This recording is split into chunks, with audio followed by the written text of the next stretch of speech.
The spiritual significance of Halloween. Samhain, pronounced Samhain, holds deep spiritual significance as one of the most sacred festivals in the Celtic calendar, symbolizing transition, death, and renewal.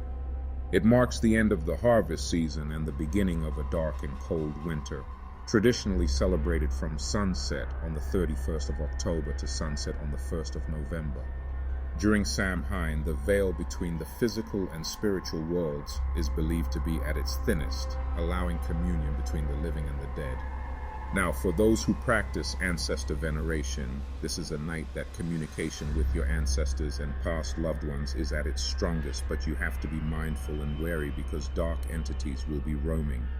The Druids are deeply intertwined with the ancient origins of Halloween, which began as the Celtic festival of Samhain, a sacred time overseen by Druid priests, marking the transition from light to darkness and life to death.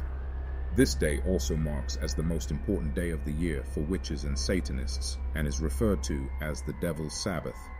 Although modern Halloween has evolved through Christian, British, and American influences, many of its core symbols and rituals trace directly to ancient Druidic traditions. Now for the disguises and the origin of costumes. The Druids taught that restless spirits roamed freely on Samhain night.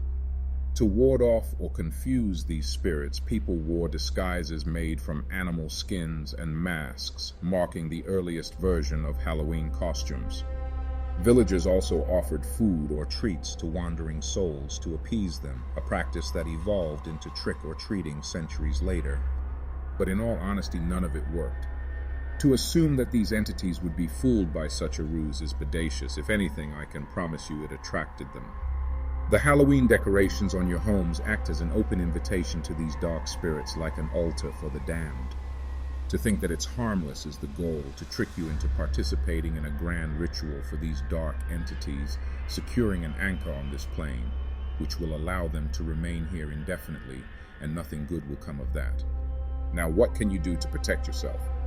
You can start by cleansing your home, burning incense that is for cleansing and for protection, and smudge yourself.